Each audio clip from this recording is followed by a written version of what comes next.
my name is Danielle. And I'm Justine, and we're going to be talking about water pollution. So 2/3 of the Earth's surface is covered with water. The quality of this water is being reduced by people over time, which in turn causes water pollution.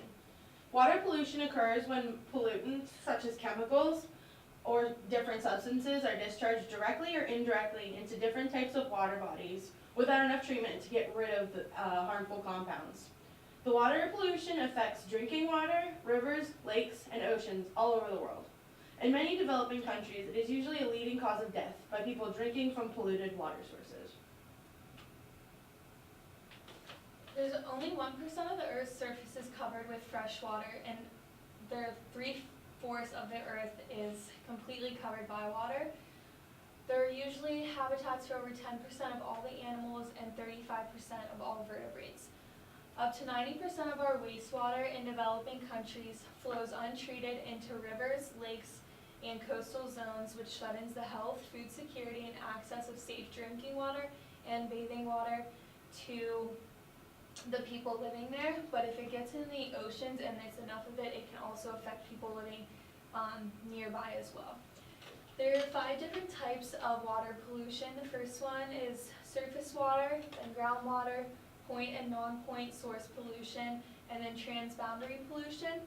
Surface water is the most basic type of water pollution, which is dumping into the ocean and rivers. An example of this would be an oil spill. The next type of water pollution is groundwater pollution. One example of this is weed killer.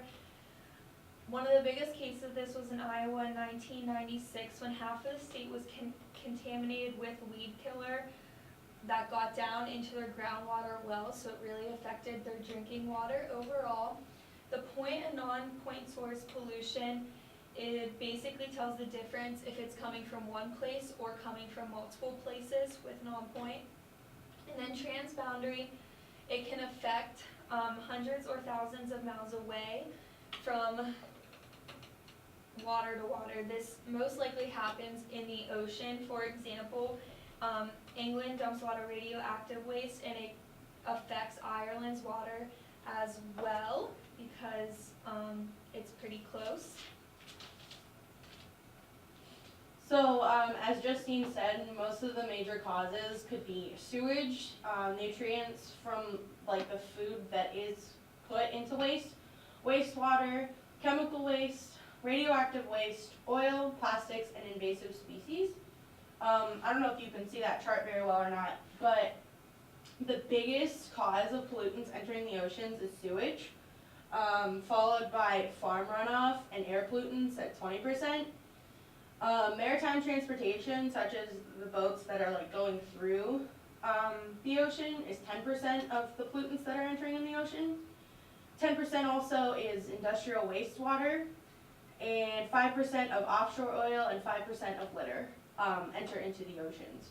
The picture above it is in Bangladesh, and it is a beach that is completely covered in garbage. It's a bunch of plastic bottles, and it just takes away from the natural beauty because you can see like all the mountains in the background and stuff, and it just clutters the beaches. There's many water bodies near cities and towns that are highly polluted because the most highly populated areas are closest to the waters typically. It's both a result of garbage dumped by individuals and by companies, illegally or legally, from the health centers, schools, or marketplaces. The main problem caused by water pollution is that it kills the life that depends on these water bodies.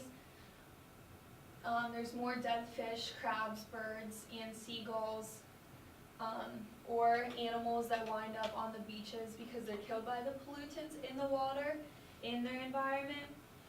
In the United States today, one of the biggest things we're trying to do is to bring awareness through education and educating people on the problem of the effects that are going on.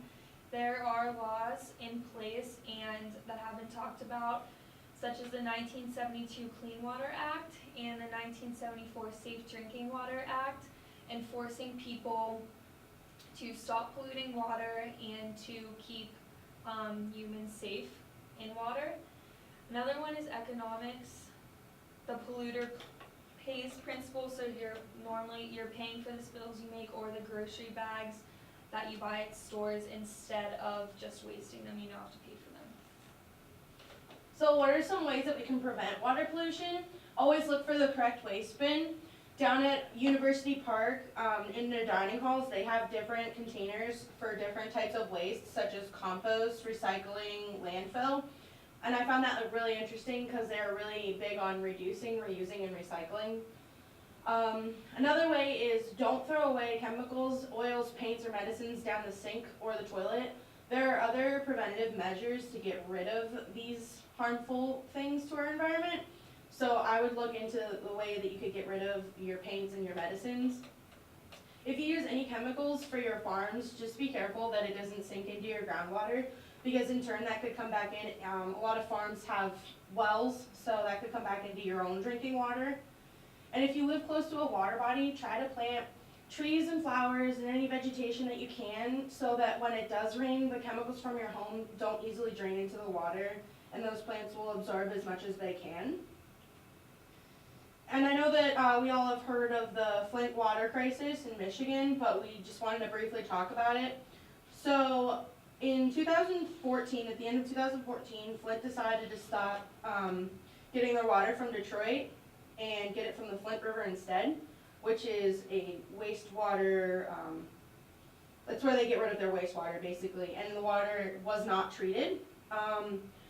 So when they tried to treat it, the byproduct of getting rid of all of the pesticides and everything in the water have trihalomethanes that can cause huge lasting physical effects to adults and children. It can cause liver, kidney, and nervous system problems.